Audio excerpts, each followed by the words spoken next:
especial, don Felipe Vergara, ingeniero acústico de la Universidad Austral, de una notable generación de ingenieros acústicos, por cierto, hay que decirlo. Tenemos compañeros de...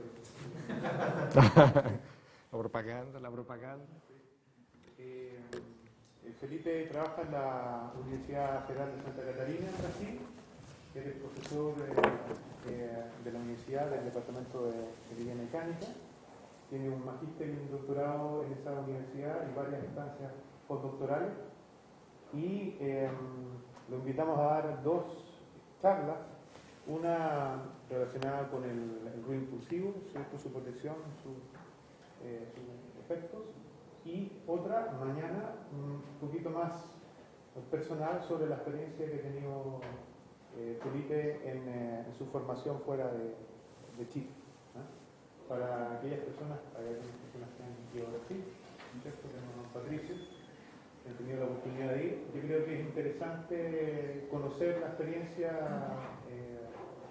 de Felipe porque marca también un estilo de enfrentar la carrera que no siempre es la ejecución profesional, sino el área académica, donde Felipe ha sido una persona muy exitosa, porque entre otras cosas participó en la formación de una carrera de ingeniería acústica en Brasil, la primera, en la Universidad de Santa María.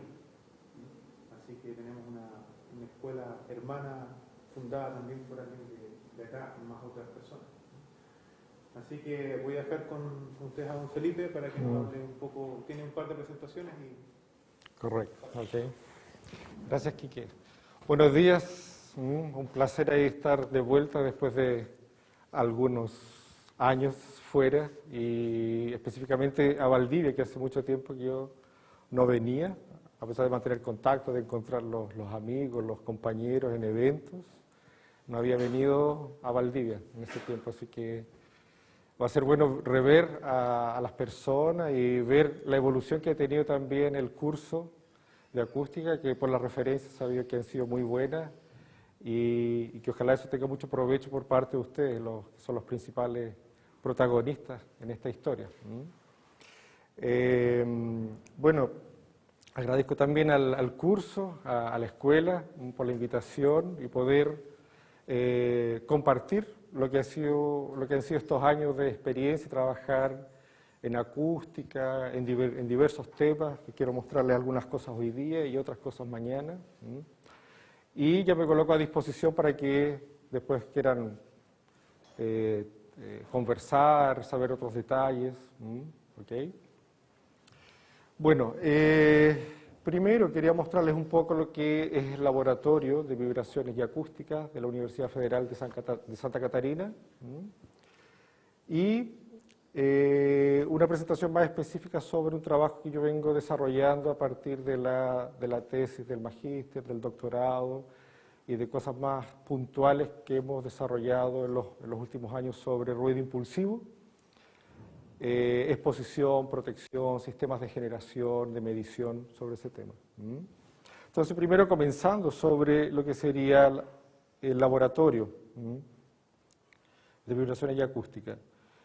El laboratorio pertenece al Departamento de Ingeniería Mecánica, que está dentro de lo que sería el centro tecnológico donde están todas las ingenierías, arquitectura. Y cada área dentro de la ingeniería mecánica, existen algunas áreas bien específicas, y acústica está dentro del área de proyecto. Y dentro de esa área de proyecto tenemos varias subáreas relacionadas, por ejemplo, con simulación numérica, proyecto de máquinas, y entra la parte también de vibraciones vinculada a lo que sería la dinámica de estructuras. La presentación sobre el laboratorio, voy a hablar un poco sobre la actuación, dónde estamos trabajando, algunos proyectos de mayor interés y áreas, quiénes son los integrantes, los profesores que están trabajando en el laboratorio y cuál es nuestra infraestructura, una visión rápida de lo que serían las condiciones como nosotros trabajamos. Bueno, para quien no sabe, la Universidad Federal de Santa Catarina está localizada, el campus principal está localizado en la isla de Florianópolis o en la isla de Santa Catarina, que es la capital del estado, al sur de Brasil. Es un lugar paradisíacamente muy bello, compuesto de varias playas, y un lugar muy especial para poder estudiar. Bueno, nuestra actuación dentro del área de control de ruido y vibraciones, que es el área principal de trabajo de nuestro laboratorio.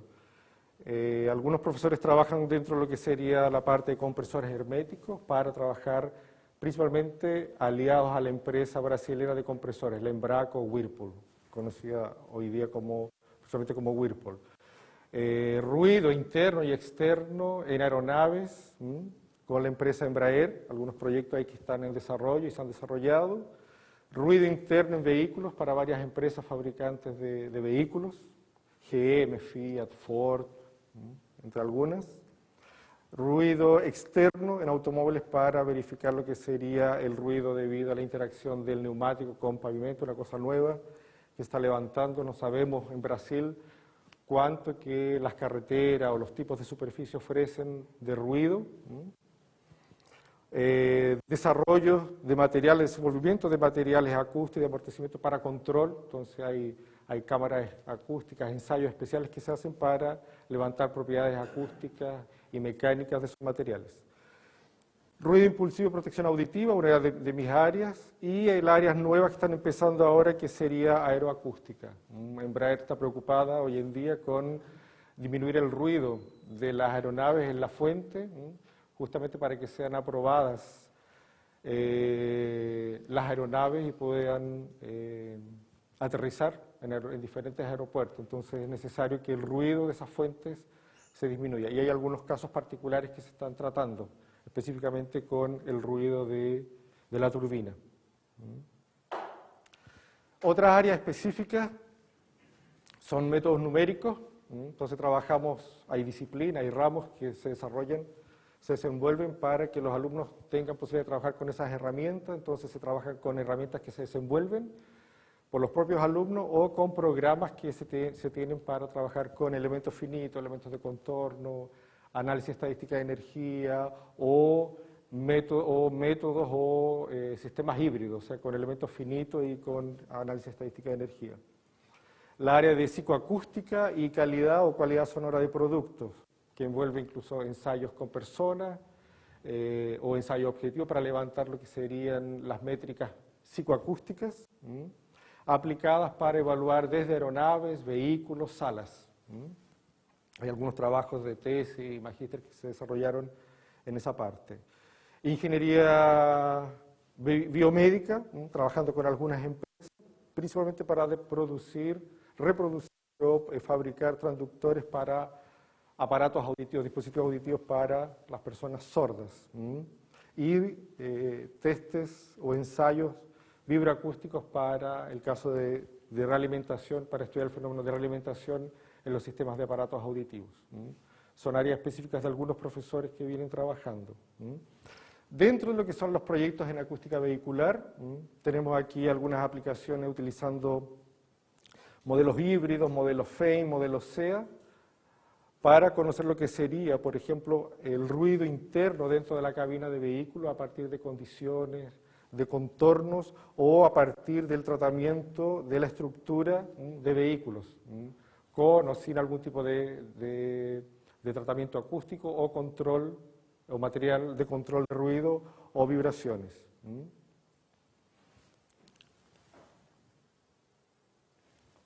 Un caso particular, por ejemplo, para la GM que se estudió, se quería conocer lo que era el ruido interno del vehículo debido al ruido externo. Entonces se trataron como medidas de control lo que serían los sellos o el sello de goma entre la puerta y el vehículo. Y se simularon diferentes condiciones de geometría y de propiedades elásticas, como factor de amortecimiento, PER de transmisión, para disminuir el ruido interno para la cabina debido al ruido externo. Entonces, en ese caso, GM tuvo interés en conocer cuánto que para los vehículos de ellos el ruido interno es transmitido a partir del control de lo que pasa por el contorno de la puerta, a partir de propiedades que fueron levantadas de ese sistema, de esas gomas. Ruido interno en aeronaves, utilizando principalmente herramientas de análisis estadística de energía. Eso fue un proyecto que duró prácticamente unos 4 o 5 años junto a Embraer. Ellos tenían mucho interés en mejorar las condiciones acústicas internas de las aeronaves a partir de lo que sería la vibración del fuselaje del avión. Entonces se colocaban como condiciones iniciales vibración o ruido dentro, en el contorno del fuselaje, y se verificaba cuánto que sería el ruido interno dentro de la cabina a partir del tratamiento acústico en el fuselaje con dispositivos de absorción, por ejemplo, o de materiales de amortecimiento. Eso para evitar muchos ensayos reales, prácticos, que tomarían mucho tiempo y serían muy caros de realizar. Un otro proyecto dentro de la parte de acústica vehicular, dentro del tema de lo que sería beamforming o arreglo de micrófonos, mediciones que se pueden hacer por una pantalla de micrófonos, donde podemos medir y visualizar lo que sería la presión sonora o los niveles de presión sonora para fuentes específicas de aeronaves o de vehículos. Por ejemplo, aquí dentro de lo que sería el ruido provocado por la interacción del pasaje o el paso del vehículo sobre una superficie.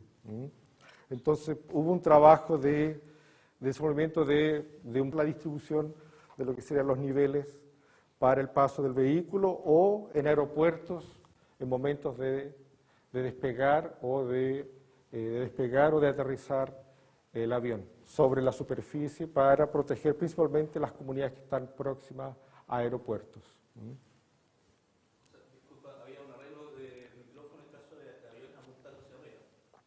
Sobre el piso, en esta parte aquí. Embraer está preocupado justamente en disminuir el ruido de su propia fuente. Entonces, el trabajo específico que se hizo en Santa Catarina fue desenvolver el sistema de array de micrófonos para fuentes más puntuales y menores y para tener aplicación en la parte aeronáutica. Ese investigador, ese alumno, hoy está trabajando en la Federal de Santa María como profesor, y es su línea de investigación, lo que serían monitoramiento o la visualización de fuentes a partir de la técnica de beamforming. Otro sistema de optimización de tratamientos de control de ruido aplicado a aeronaves, similar a lo que ya les comenté, pero con control en elementos específicos dentro del fuselaje, dentro de lo que sería la propia malla de Hanicombi, con herramientas numéricas simulando estructuras que son periódicas, que se repiten. Entonces, en vez de trabajar con estructuras muy grandes, trabajas con elementos menores y repites ese modelo para conocer lo que podría ser la vibración de ese panel o el ruido radiado internamente para la cabina de la aeronave. Y es una cosa nueva ahora que se está haciendo, es un sistema de evaluar lo que sería el ruido producido por la turbina como fuente principal de ruido. Entonces se está tratando con material absorbente y una estructura de honeycomb llamada de liners, que están dentro de la propia turbina, para disminuir el ruido de entrada provocado por la propia turbina y que se propagaría externamente. ¿Qué está haciendo para evaluar esa situación? Se montó, eso está montado en una de las cámaras anecoicas, se montó ese sistema que simula a partir de drivers, simula el ruido provocado por la turbina y el paso de flujo de aire.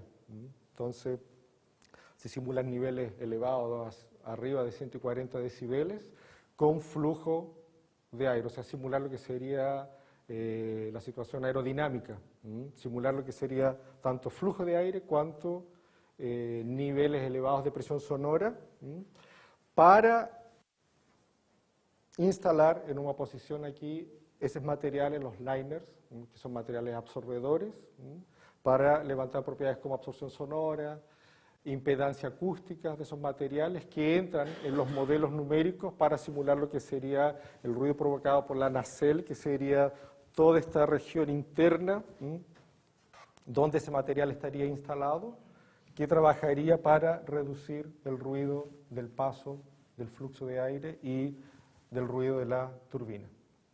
Entonces, un trabajo experimental, un trabajo fuerte que Embraer está realizando, principalmente para los aviones tipo jet, que está trabajando para disminuir los ruidos en la fuente. Entonces, eso se montó, ocupa mucho espacio, mucho tiempo, interfiere en algunas actividades académicas, pero está trayendo muy buenos resultados, está habiendo líneas de investigación dentro de lo que sería la parte de aeroacústica. Es un trabajo que está en desarrollo todavía. Un otro trabajo que está en desarrollo es evaluar y cuantificar lo que sería el ruido producido por la interacción entre el neumático y diferentes tipos de superficie en carretera. Es un trabajo conjunto entre la gente de ingeniería mecánica, principalmente el laboratorio nuestro, y el laboratorio de pavimentos de la ingeniería civil, lo que sería similar a la construcción civil aquí. Un convenio entre esos dos equipos.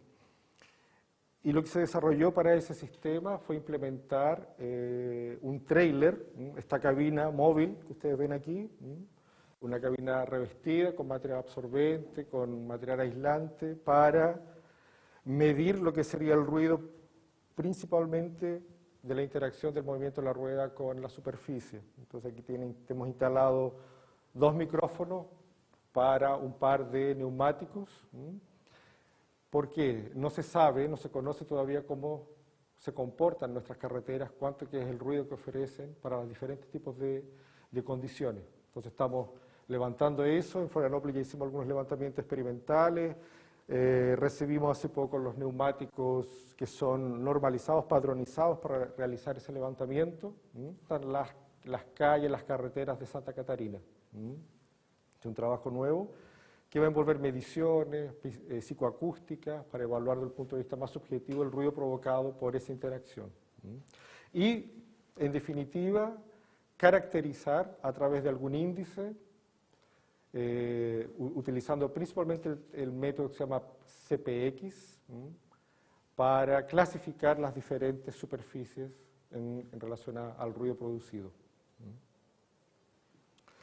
Otros proyectos. Otro profesor que trabaja dentro del área de compresores, ya tiene un tiempo trabajando en ese tema, entonces vibración, ruido, simulación, experimentos de componentes del sistema de compresores, sistemas de control como materiales absorbentes, filtros, efectos aerodinámicos de los gases que pasan dentro de las tubulaciones, radiación de ruido de ese sistema dentro de un componente como por ejemplo un refrigerador.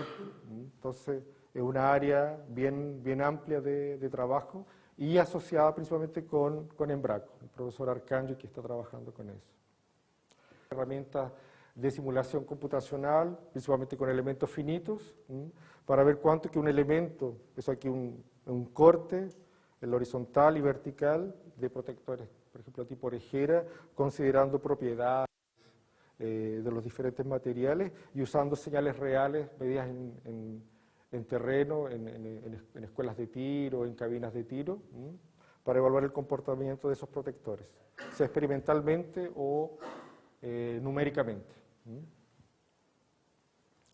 Bueno, ¿quién está trabajando en el laboratorio? El profesor Arcangio, que hoy día es el coordinador, que el área de compresores, vibroacústica, el profesor Jordan, dentro del área de vibraciones, la área específica de vibraciones, análisis modal, el profesor Julio, que trabaja con ruido en aeronaves y vehículos, y principalmente con métodos numéricos, que es el área fuerte de él. y yo que ahora entré en 2012 como profesor, trabajando en el laboratorio. Mi área son más ambiental, acústica de sala, psicoacústica y protección auditiva.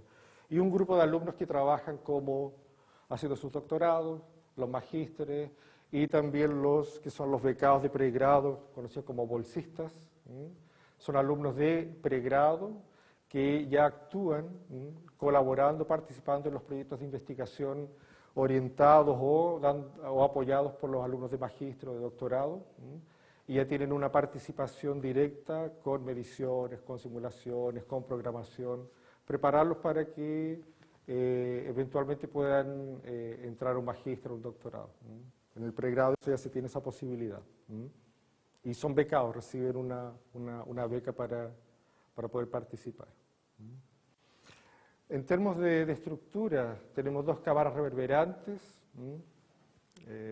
que se comunican para ensayos de transmisión, para absorción, de potencia, una cámara semianecoica, una cámara anecoica que está siendo construida para ensayos de aeroacústica, que se va a simular el ruido aerodinámico de turbinas. Entonces, si quieres saber qué son esos niveles, cómo monitorar eso y cómo simular. Una cámara con control de temperatura para ensayos de vibración, para materiales de amortecimiento, materiales viscoelásticos. Entonces, además de conocer el comportamiento en función de la frecuencia, se sabe cuánto que esos materiales se comportan en función de la temperatura. Un garage para ensayos de automóviles, salas de clases, para salas de experimentos y salas de reuniones. Diversos programas y diversos equipos con los cuales contamos, medidores, analizadores, amplificadores, micrófonos, todo lo que un lugar de ese tipo debería, y de diversos fabricantes ya conocidos por la mayoría de ustedes, Brüel & Kjær, LMS, National Instrument, LabVIEW. Programas, software también para trabajar, VI1, LMS, COMSOL, Nastran. Equipos para la parte de acústica subjetiva o psicoacústica, cabezas, torsos, y software que nos dan apoyo para realizar esas actividades. ¿Okay? Y ahí les dejo el contacto. Es una foto externa del laboratorio. En los últimos 5 o 7 años recibió una gran ampliación debido a la inversión de empresas como Embraco, Embraer, que quieran desarrollar sus actividades más técnicas, científicas de investigación. Entonces han colocado recursos para que se desarrollen los magísteres, los doctorados o postdoctorados dentro de algunos temas estratégicos que deben ser desarrollados. ¿Ok? ¿Tiene alguna pregunta, alguna curiosidad, alguna cosa que quieran saber con más detalles antes de cambiar de canal? ¿No? ¿No tienen curiosidades? ¿Entendieron lo que dije o no entendieron?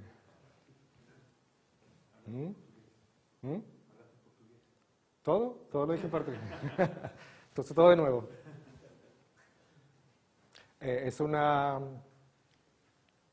Puede ser que salgan algunas cosas así medias cambiadas y de efectos del portugués. Pregunta nomás. ¿Nuestras investigaciones se están haciendo también en otros lados, en Europa, en Estados Unidos? ¿Mantiene contacto con ningún? Sí, hay, dentro de lo que te mostré aquí,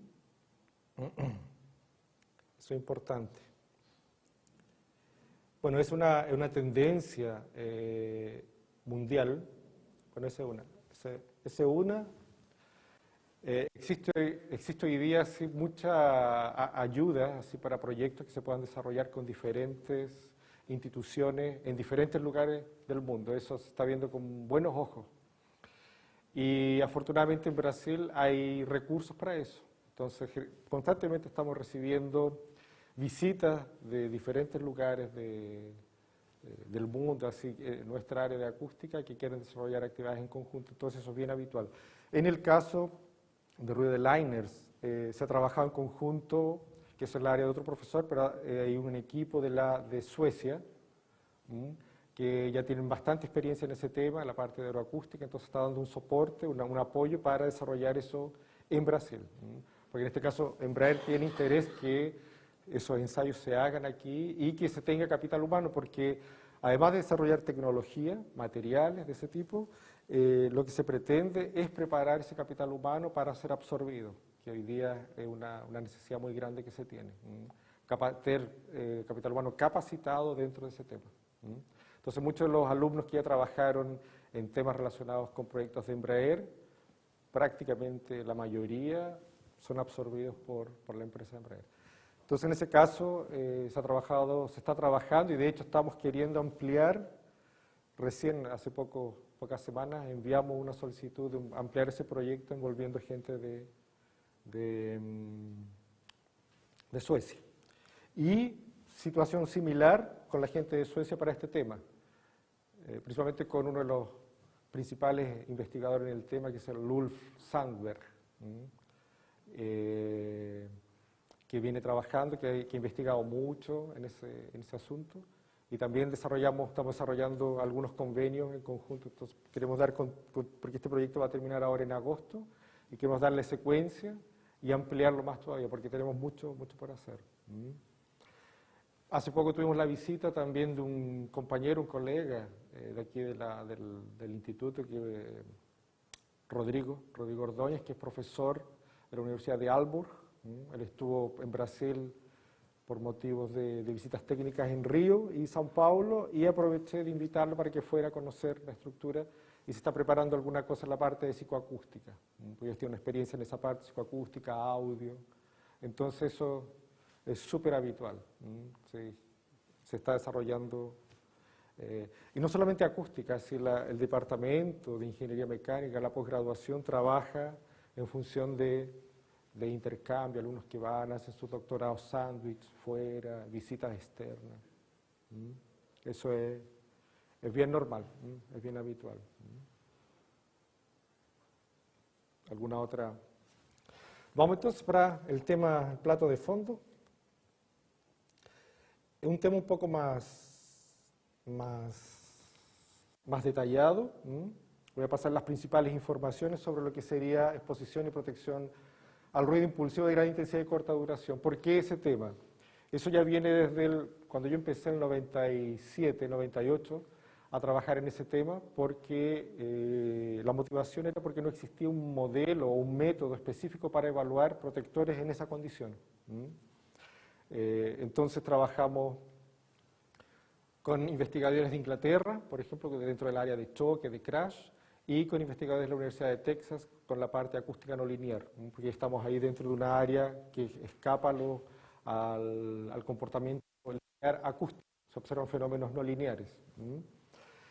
Y la motivación fue principalmente tener una forma de generar ruido impulsivo o de impacto de forma controlada, porque existen, ahí ustedes tienen las definiciones de cómo se podrían generar, y tenemos como resultado como señales transientes en el tiempo, señales que pueden variar mucho, o señales muy simples, simplificadas, ¿cierto? Con un valor máximo, un valor peak, un tiempo de subida, un tiempo de bajada, o señales mucho más complejas dependiendo del ambiente donde esa señal se produce, si en espacio abierto o en ambiente cerrado. Entonces eso es todo un poco complejo, y no tenemos también repetibilidad suficiente para fuentes reales.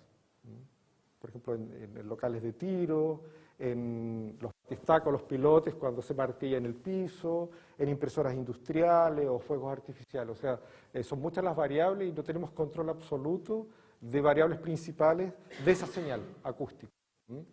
Para eso, trabajamos principalmente con una señal que conforme la literatura se refería al pulso conocido como Friedlander, que sea un pulso muy bien comportado, un pulso simplificado, un pulso único, donde queda bien caracterizado lo que sería la presión sonora peak, el tiempo de subida, o sea, el tiempo de una presión mínima hasta un valor máximo, y el tiempo de bajada de esa señal.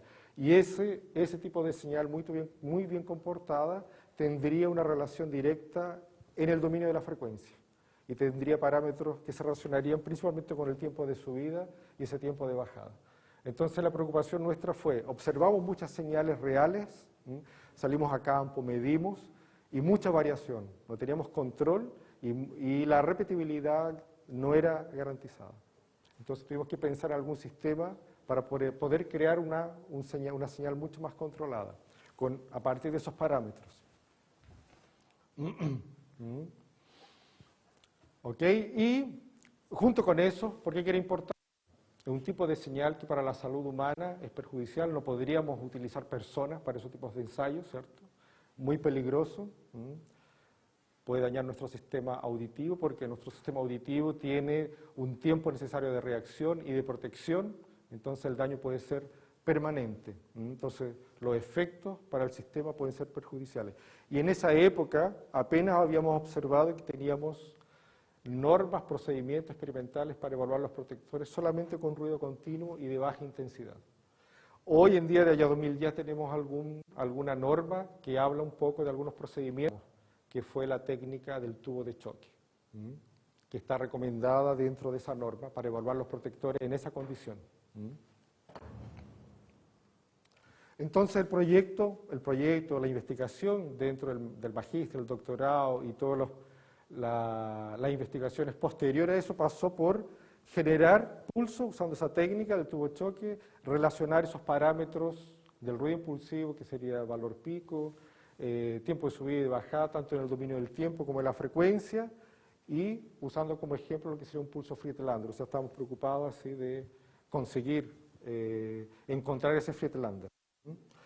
Eso nos permitiría tener un método más objetivo y acompañar eso también con herramientas numéricas, comprobar si, por ejemplo, la atenuación provocada por un protector auditivo podríamos simularla con algunos modelos simplificados, con algunas propiedades conocidas de los protectores, si nos aproximamos de resultados reales obtenidos en esa condición.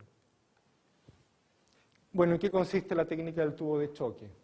Físicamente consiste en un tipo de sistema de cámaras para generar una presión muy alta, separada por un elemento, una membrana, un diafragma, con otra cámara de baja presión, de muy baja presión. Entonces aquí podríamos tener aire y aire, solamente que yo controlo esta parte de la cámara con aire comprimido, por ejemplo, o un gas con una presión, con temperatura o velocidad, etcétera, o la densidad de ese medio la controlo. Y a través de algún mecanismo de disparo, de abertura, provoco esa descarga, ¿cierto? O esa descompresión de esa presión provocando ruido. Imagínense un globo, ¿cierto?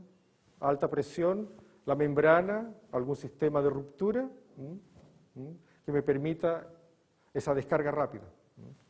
Entonces pensamos en ese sistema físico, controlando esas variables internas y controlando aquí ese elemento de abertura para controlar la forma de ese pulso. Eso fue lo que fue creado como sistema.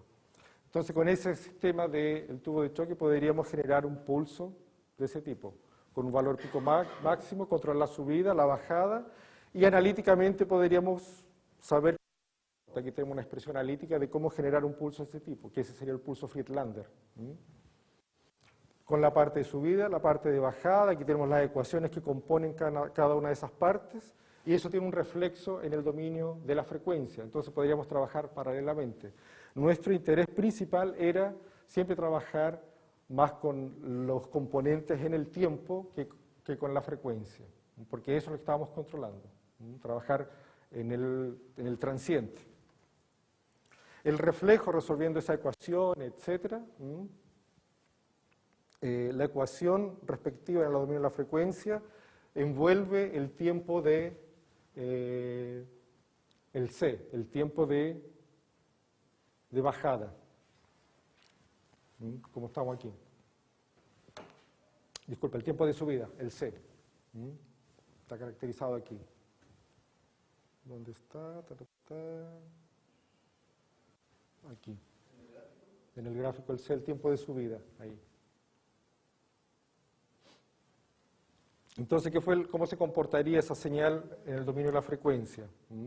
Tendríamos dos frecuencias importantes, que sería la frecuencia máxima asociada al tiempo de bajada, que estaría en ese punto, y la frecuencia de inclinación, que en ese punto le daría la inclinación al espectro, bajando 6 dB o 12 dB por octava, dependiendo del valor del tiempo de subida.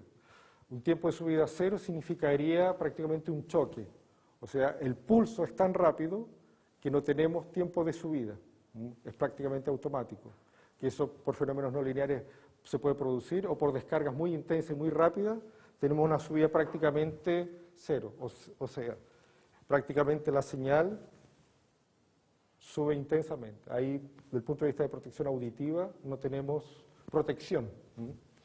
Y dependiendo de ese valor, de cómo se comporta tanto el tiempo de subida cuanto el tiempo de bajada, se produce un shift, un desplazamiento de ese espectro. Y la bajada aquí a partir de esa frecuencia en relación al tiempo de subida, de 6 o 12 dB por octava. Entonces teníamos una noción de cómo se podría comportar ese espectro controlando esos parámetros. Ese es un pulso real que podríamos generar con ese sistema, con algunos de los sistemas que desarrollamos, y conforme esa norma podríamos cuantificar esos valores tanto en relación al tiempo, al valor máximo, cuanto al tiempo de subida y al tiempo de bajada y al tiempo total de duración de ese pulso. O sea, de alguna forma tendríamos condiciones de generar ese pulso Friedlander y caracterizar tiempo de subida, o sea, tiempo de subida y tiempo de bajada, y el valor máximo como el 80% del valor pico, valor pico. ¿Cuáles fueron los sistemas que trabajamos? Bueno, el sistema que trabajamos principalmente fue un sistema de tubo, de tubulación circular, donde teníamos la cámara de alta presión y una cámara de baja presión. Aire comprimido, controlamos esa cámara, ese volumen de aire, la presión de ese aire, y con algún mecanismo de pistón, que generalmente era algún mecanismo neumático, algún mecanismo también de movimiento con descompresión de aire, se mueve ese dispositivo, esa membrana, ese diafragma que abre y permite la descompresión y generaría una señal transitoria rápida, de corta duración. Entonces aquí teníamos nuestro sistema de tubo de choque controlando volumen, aire y la velocidad con que esa membrana se mueve. Eso permitiría controlar también el tiempo de subida de la señal. ¿Ok? Entonces trabajamos con esas variables para ese sistema. Disculpa, Felipe, ese diafragma nosotros lo entendemos que es como un émbolo que se mueve y genera el aumento de presión. No es un diafragma como foto que se abre y deja pasar una presión. Utilizamos varios tipos. Uno de los que utilizamos fue un diafragma rígido, un plástico sí, rígido con una cierta espesura, y él se mueve rápidamente y provoca esa descarga. O algún diafragma más fino que se puede romper y provoca esa descarga. O una combinación de diafragma rígido con algún tipo de superficie, por ejemplo, más elástica o menos elástica, que permita controlar esa velocidad. Ese ya fue el sistema más elaborado, más sofisticado, porque intentamos desde quemar, por ejemplo, un diafragma, como una descarga eléctrica, hasta agujas, cosas de ese tipo, experimentos manuales. Entonces, o algún tipo de lubrificante para alterar la velocidad de abertura de ese diafragma. Generalmente ese diafragma es un elemento rígido y se altera la condición de contacto para alterar la velocidad con que él se abre. Pero hay traspaso hay flujo del fluido que hay en una cámara con la otra. ¿Sí? Todo ese flujo sale aquí. Toda esa cantidad de... Claro, si fuera sellado ese diafragma no pasaría, o sea, habría un No. cambio de presión. ¿No? Sí, eso aquí al principio está cerrado y se mueve a partir de esa descarga que se provoca un pistón. Entonces tú tienes otro sistema de control para poder generar esa abertura.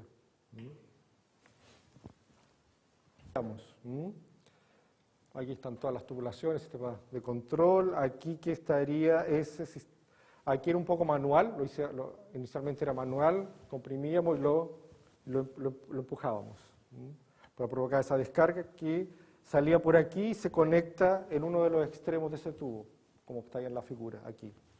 Y ese tubo aquí actuaba como el tubo de descarga. ¿Por qué nos interesaba eso? Primero, generar una onda plana, que no se abriera dentro del espacio libre, controlada dentro de ese tubo, y que pasara por una sección donde simulábamos los canales auditivos, y podríamos colocar algún tipo de protector, que sería en esa región, ¿okay? Como está en la figura. ¿Qué es lo que estaba aquí, en esa región?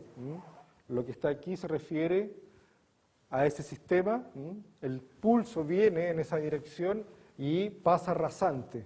Entonces el pulso pasa rasante a lo que sería el canal auditivo, un canal auditivo simulado de 30 milímetros de longitud y 8 de altura, que en este caso podría incluir un protector de tipo orejera, de tipo tapón.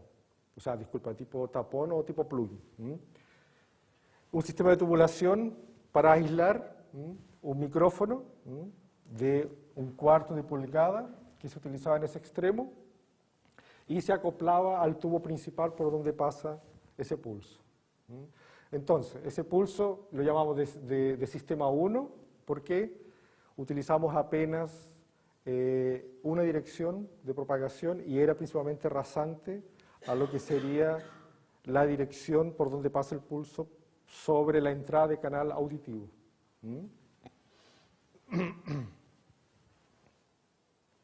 O poder utilizar un sistema de tipo protector orejera. Aquí viene el pulso de forma rasante y aquí yo tengo el canal auditivo, que es ese simulador, y tengo acoplado, que simula también una superficie de la cabeza, el protector orejera. El detalle, no tenemos, debido a la dimensión de ese tubo, no tenemos cómo colocar la fuerza puntual del arco. Entonces simulábamos eso con un arco, sobre todo esa superficie, que trajo algunos inconvenientes para simular esa situación más real. En vez de ser fuerza puntual, era una fuerza en línea sobre el protector. Entonces aquí ustedes ven cómo que era simulado, eso aquí está simulando lo que sería el canal auditivo. Aquí yo tengo la superficie del micrófono, que mantiene un comportamiento en términos de impedancia muy próxima a lo que sería la impedancia auditiva de nuestro tímpano.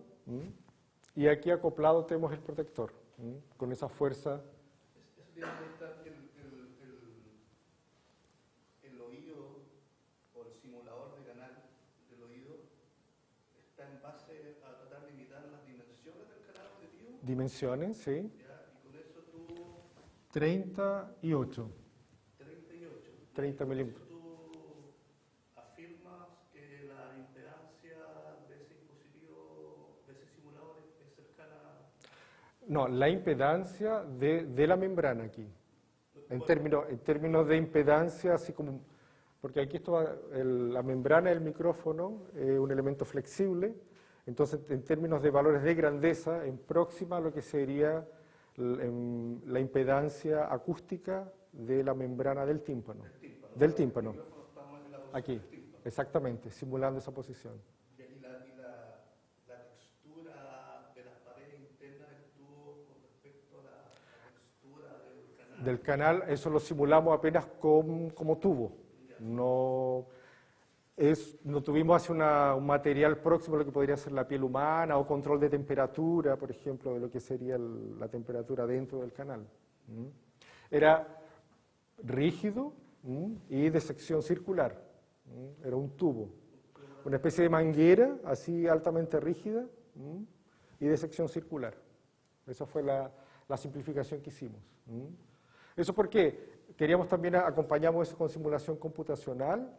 Y si eso se calzaba, digamos, obteníamos buenos resultados, podríamos a través de simulación computacional utilizar diferentes modelos de geometría del canal con diferentes valores de impedancia, condiciones de contorno de la piel, que eso teníamos control. Y ahí optimizábamos mucho más nuestros resultados. Eso se hizo.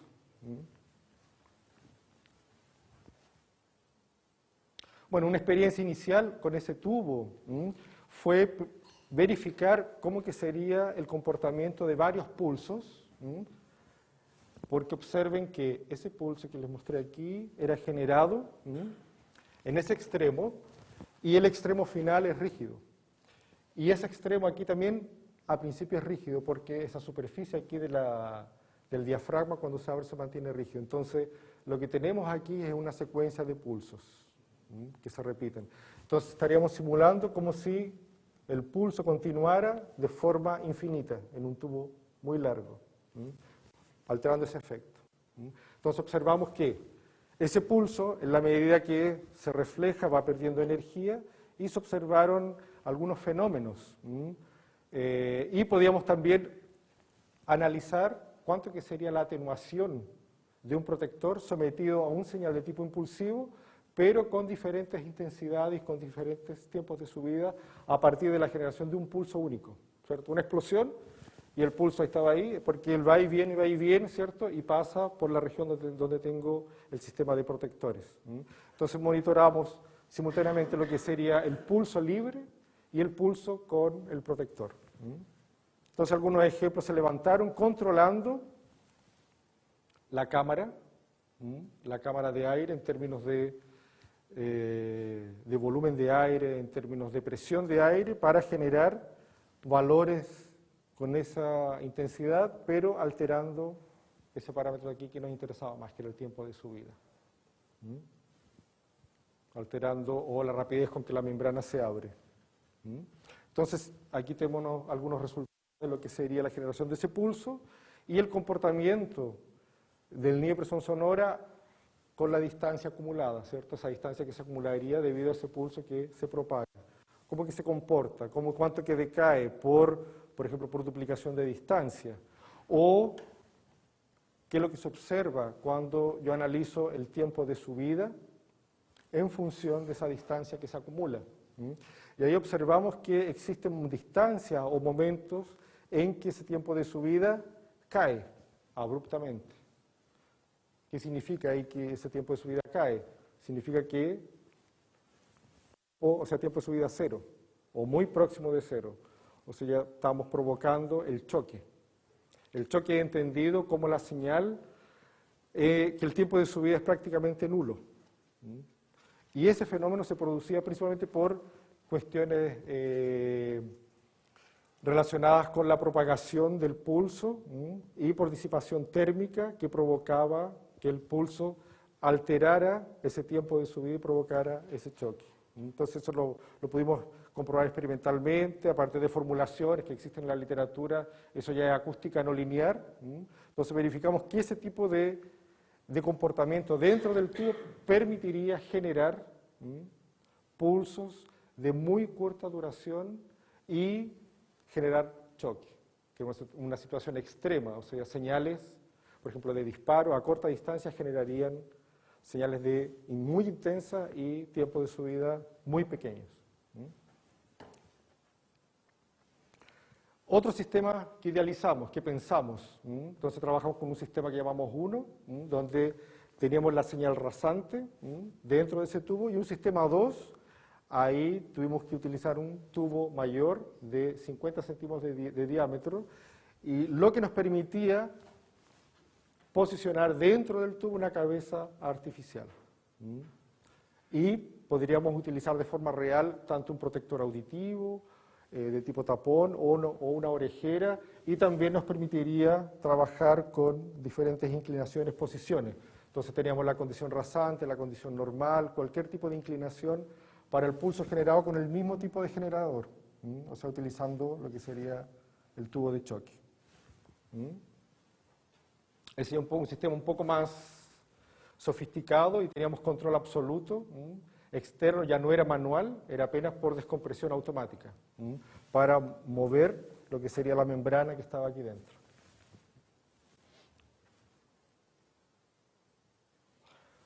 ¿Cómo funcionaba nuestra cabeza? Se construyó eso conforme a una norma ANSI en Inglaterra, con material altamente rígido y denso para evitar la transmisión estructural, Internamente utilizamos apenas un canal, entonces era una oreja que era analizada, no era con dos. Y aquí está el sistema que tú habías preguntado. Entonces, aquí simulaba el canal auditivo y aquí, por ejemplo, está colocado el protector dentro de esa. Entonces, es un sistema de tubos que es anillado, inclusive porque eso después va protegido dentro de la cabeza, como se ve ahí en la figura.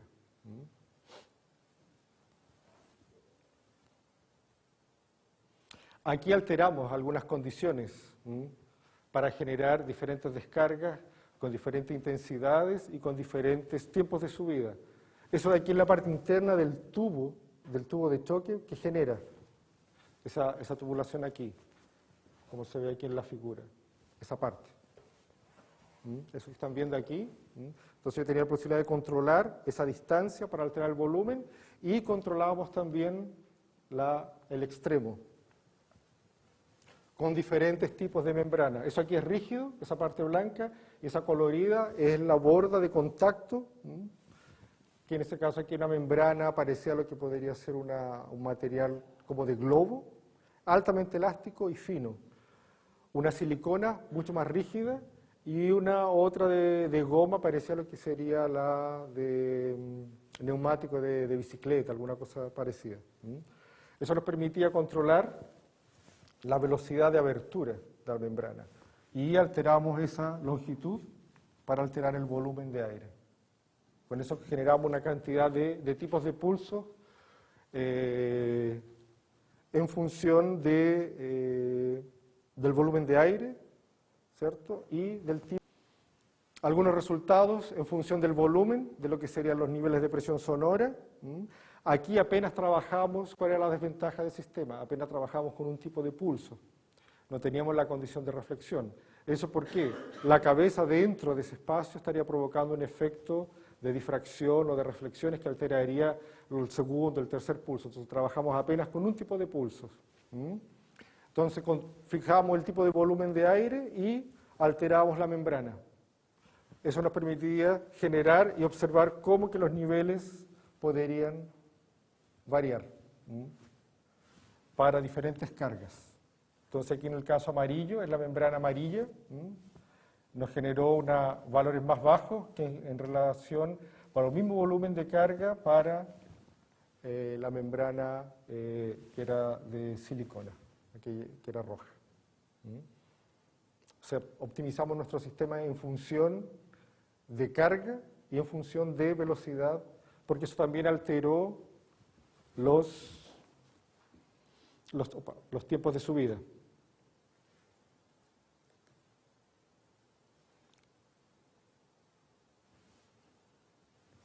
Observen aquí, para los diferentes volúmenes, esa membrana que era más elástica nos permitió tener valores bien diferentes a los valores de membranas que eran más gruesas y más rígidas. Entonces ya tenemos control de la intensidad y tenemos control también del tiempo de subida.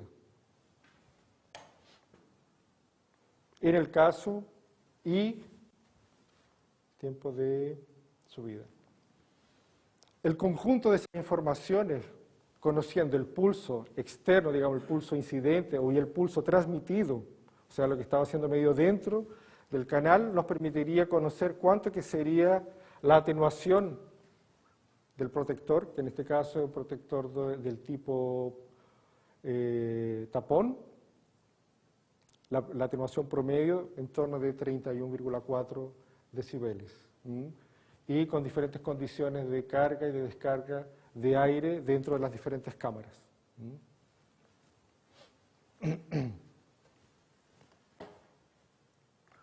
Ok, la misma cosa con el tiempo de subida y el tiempo de bajada.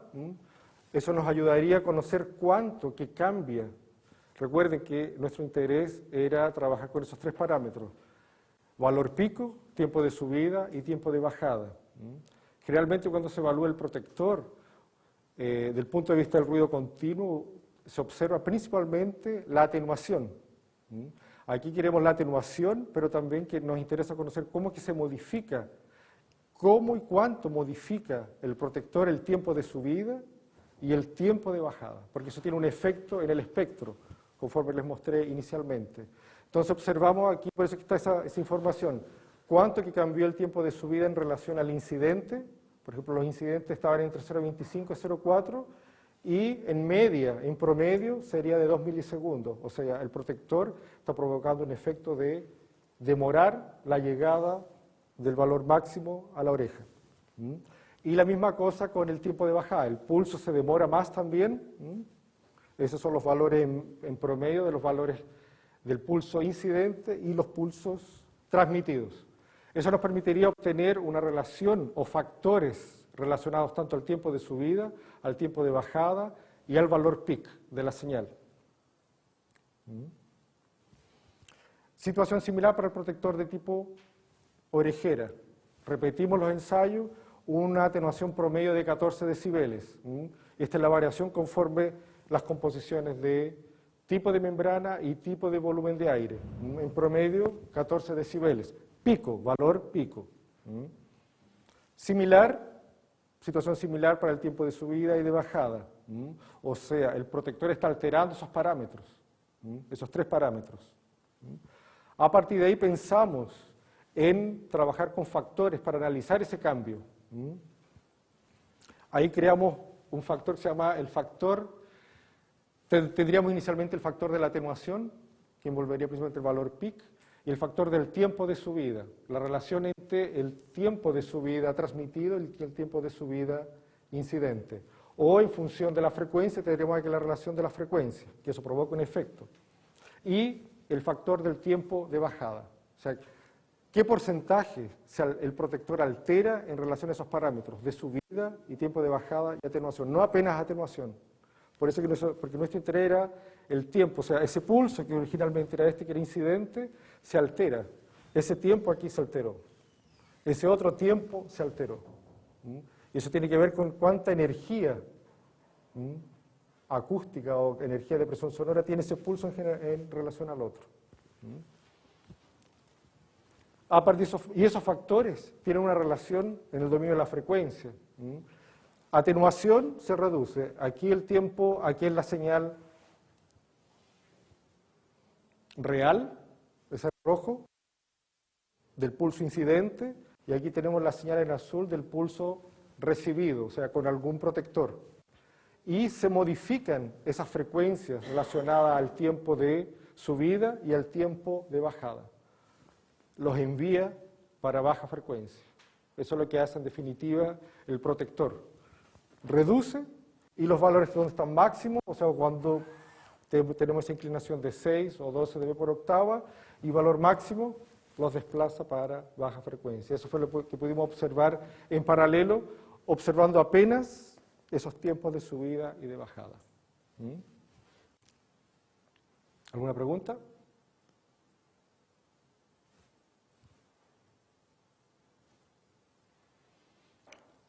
Hicimos más ensayos a partir de esos factores, comparamos. Aquí incluso, aquí no comenté, aquí en negro, en negro tenemos el pulso ideal, el Friedlander, que les había comentado.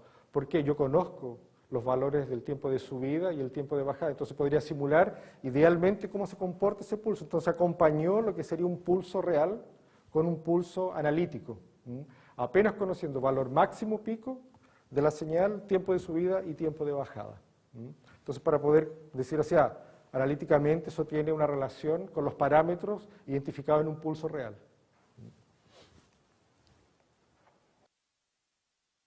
Algunos resultados para la orejera, con esas condiciones, ahí como ustedes observan, aquí tenemos esos efectos de atenuar y desplazar para baja frecuencia.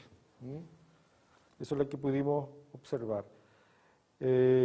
Comparamos también, usando el sistema 1, cómo que sería comparar los resultados de un protector de tipo orejera y de un tipo tapón. Aquí el grupo de resultados que ya habíamos levantado, cómo que se comportan. Hicimos eso para el tiempo de subida, el tiempo de bajada, la atenuación en función de la frecuencia,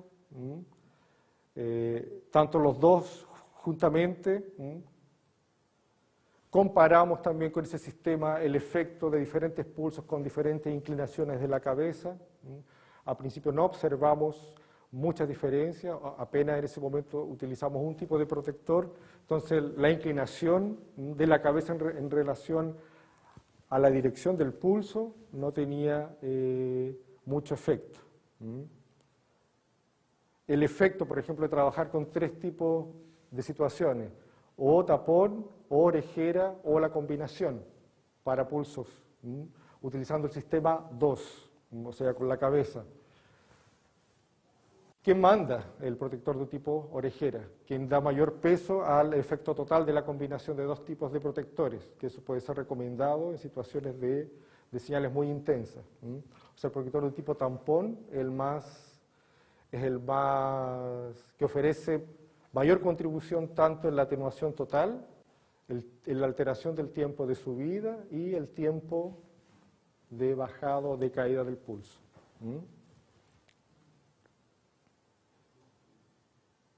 ¿Ok? Y trabajamos también con herramientas de simulación, modelos bidimensionales utilizando elementos finitos, pero aquí lo particular fue que trabajamos con el módulo del tiempo. ¿Por qué? Utilizamos el programa Sysnoise, él trabaja tanto en el dominio de la frecuencia cuanto en el dominio del tiempo, entonces tuvimos que entender cómo que se trabajaba resolviendo la ecuación de onda en el dominio del tiempo, y para eso hay algunas especificaciones importantes en términos del tamaño de elemento, el tamaño del tiempo que usted utiliza para simular la propagación en un ambiente o en un medio, sin provocar efectos de superposición o de superimposición de la señal. Cambian un poco las condiciones o las reglas en relación a lo que sería trabajar con simulación computacional de elementos finitos en la frecuencia, como por ejemplo el número de elementos por longitud de onda, que es una de las reglas. Aquí la posibilidad que tuve fue la siguiente: trabajar con diferentes geometrías que simulen bidimensionalmente el canal auditivo, que se te había comentado. Trabajamos con la posibilidad de alterar propiedades del material absorbente, aquí del tipo tapón, densidad, velocidad de propagación, porque aquí estamos trabajando con un modelo homogéneo, impedancia acústica del tímpano, impedancia de la pared del canal auditivo e impedancia entre lo que sería el contacto de la piel con el protector, cosa que no podíamos hacer experimentalmente, no teníamos control sobre eso. Esos datos los recogíamos de literatura, que hay informaciones sobre eso, entonces podíamos incluirlos aquí en esos modelos. Son modelos simplificados, pero con alteraciones que nos permitirían ver algunos panoramas y algunos efectos, por ejemplo, con canales que son más reales, con toda esa geometría más irregular. Hay algunos resultados para el tipo tapón, y comparamos lo que serían los diferentes canales y un resultado experimental, aquí en rojo. Entonces vemos cómo la propia geometría, para las mismas condiciones de contorno, el mismo material, provocaría alteraciones en la respuesta del pulso atenuado, ¿cierto? Lo que está siendo leído, esta es la señal leída aquí, en la posición del tímpano, o próximo a la posición del tímpano, pero con el protector. Y aquí los resultados de cada pulso. O sea, de cada simulación con los 3 parámetros que veníamos siempre trabajando. Situación similar para el protector tipo orejera. Modelos bidimensionales. Y aquí tenemos el efecto, porque este es el comparación de fuerza, ¿cierto? Entonces no hay una fuerza puntual. Aquí la simulación fue hecha con el efecto puntual, que simula muy bien el efecto de bombeamiento de aire que el protector tendría. Eso aquí es rígido, y aquí tenemos una cavidad de aire, entonces provoca un efecto de bombeamiento que provoca ese pulso. La diferencia es lo que sería totalmente rígido, como era la situación real del protector que estaba fijo con esa línea de fuerza. Aquí los resultados de espectro que observamos para el sistema 1, eso ya y la propia atenuación. Con el sistema 2, ¿dónde estuvieron las principales diferencias? Por ejemplo, para el sistema 2 con tanto para el plug como la orejera, condiciones de contorno en baja frecuencia. La condición de contorno entre lo que sería la piel y el protector era una condición no muy bien especificada, y utilizamos valores promedio en el dominio del tiempo, que realmente esos datos son dados en el dominio de la frecuencia, variando con la frecuencia. Entonces teníamos algunas simplificaciones para esa situación. La misma cosa para la impedancia acústica, que era un valor fijo.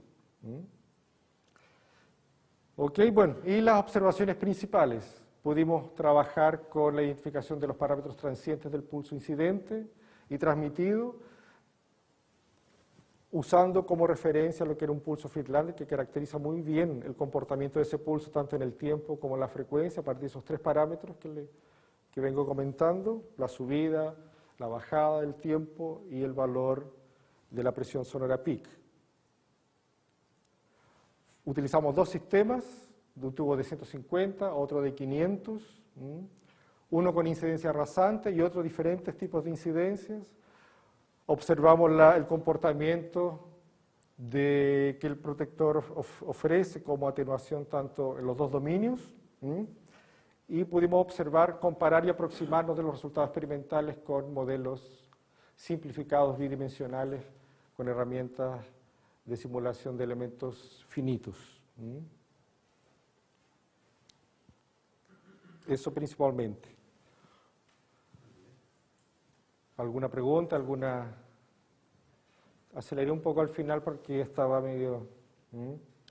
Pero alguien si quiere conocer un poco más, conversar, tener más detalle, ahí podemos... Hay varias publicaciones que abordan cuestiones de la parte acústica no lineal, resultados experimentales, que está con más detalles. ¿Alguna pregunta, alguna duda?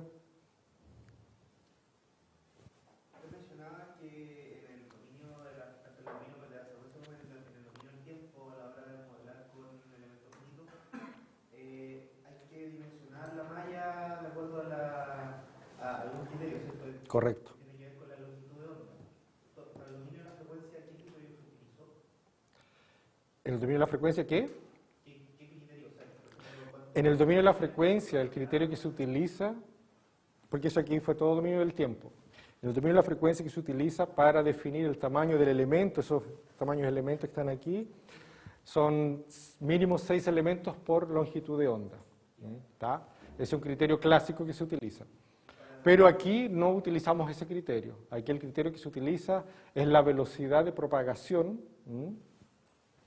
del medio, y el step time, o sea, el tamaño de tu resolución que tú tienes para trabajar.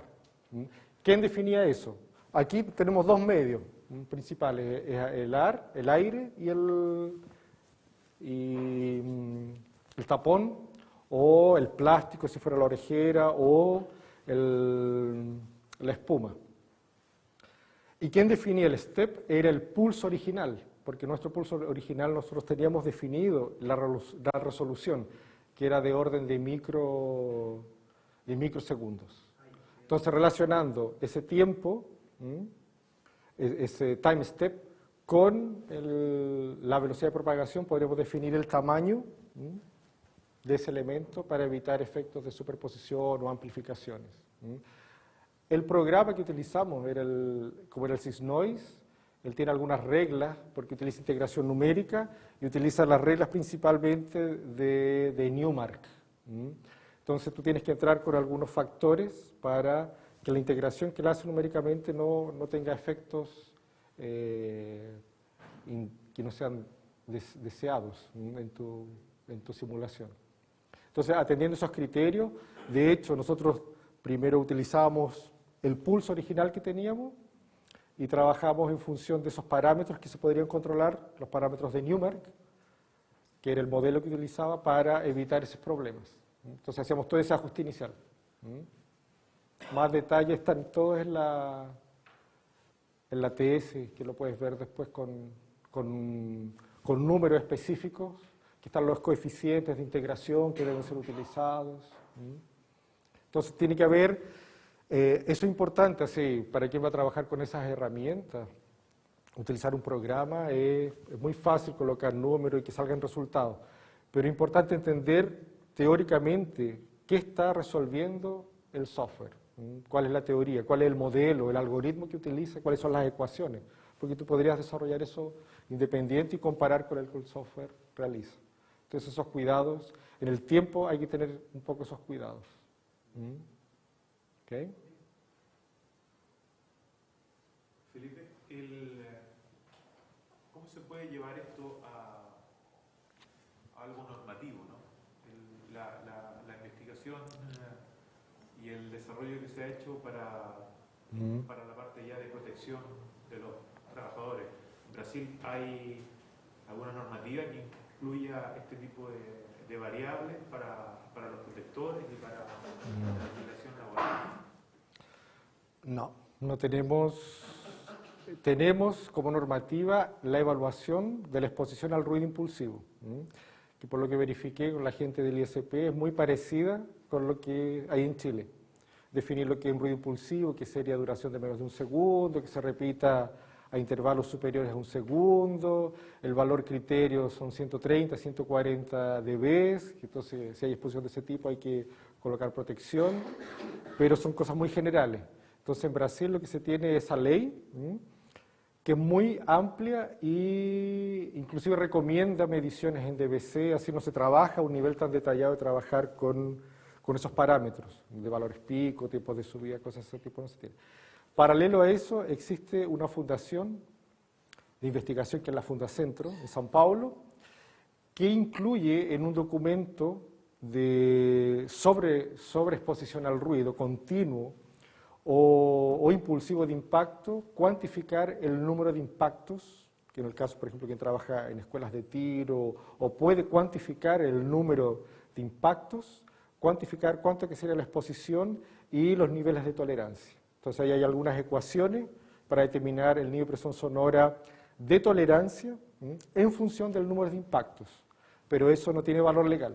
O sea, una recomendación que en algunos momentos se viene usando. Para algunas investigaciones que estamos haciendo, para tener una idea, estamos comparando eso. Entonces, conforme el número de impactos que se tiene, saberíamos cuánto que es el valor recomendado de exposición que tendría esa persona y cuánto que podría ser sobrepasado. Pero en ese tipo de detalles no se tiene. Y lo que apareció recientemente es de 2010, que es una norma ANSIS, que recomienda usar tiros, pistola, en un ambiente abierto, o cámara anecoica, o el tubo de choque como formas de generar el impulso para evaluar los protectores, usando cabeza artificial o algún dispositivo que simule la cabeza, los ATF se llaman. Entonces, ahí tú tendrías, ahí el procedimiento es cuantificar, ahí trabaja un poco en función del valor máximo. Pero hay que realizar unas cuentas, trabajar con el pulso externo, o sea, el pulso libre, de campo libre, y el pulso atenuado, el que está siendo medido dentro del protector, o con el protector. Hay que hacer unas cuentas, unos comparativos, y se obtiene un valor máximo. Ahí se trabaja principalmente en el dominio de la frecuencia, entonces hay que tomar la señal, la FFT, hacer unas cuentas, unas correcciones, tiene número mínimos de repeticiones. Entonces ya hay alguna cosa para poder empezar a trabajar, en términos de procedimientos de generación y en términos de evaluar la atenuación. ¿Tá? Eso es lo que conozco hasta ahora. No hay nada así. Algunos de estos trabajos y de otros investigadores han ayudado a discutir en la comisión de la ISO, un grupo técnico de la ISO para poder definir, pero ISO todavía no tiene nada, no hay norma ISO para evaluar protectores auditivos. Entonces, se tienen que generar resultados. Lo complejo en el ambiente industrial es donde la señal es altamente alterada. ¿Cómo trabajar? ¿Cómo cuantificar esas señales? Porque ahí se mezclan señales impulsivas o transientes con ruido continuo. Entonces, pero está evoluyendo y vemos que están apareciendo algunas herramientas. Esa es la más nueva, 2010. No he visto resultados todavía publicados usando ese tipo de procedimiento.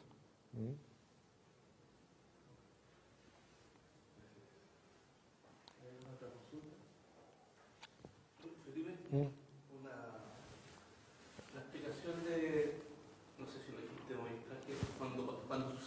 el tiempo de subida tiende a cero es cuando el émbolo o el pistón se movió más rápido que la velocidad del sonido. ¿O no? Hay efectos de ese tipo, sí. No necesariamente. Puede pasar que el tiempo, porque puede existir que aquí no tengo la figura, la onda que se llama, el término que se utiliza, se choca. La onda se choca, o sea, hay efectos disipativos debido a la propagación del pulso dentro del ambiente. Entonces el pulso se propaga y va modificando la velocidad con que se propaga y altera la forma y podría crear hasta una forma de heno triangular que deja el pulso con un tiempo de subida cero. No cuantificamos la velocidad con que se abría esa abertura, para ver si era superior a lo que sería la velocidad del sonido. Que había una distancia de choque. Se produce exactamente hay un momento, pero esos son debido a los efectos no lineares de la propagación del pulso. Aquí. Hay una distancia que definía que envuelve la velocidad con que el pulso se propaga y un factor, el choque experimental pasó a 18 metros y teóricamente fue calculado que podría pasar a los 33.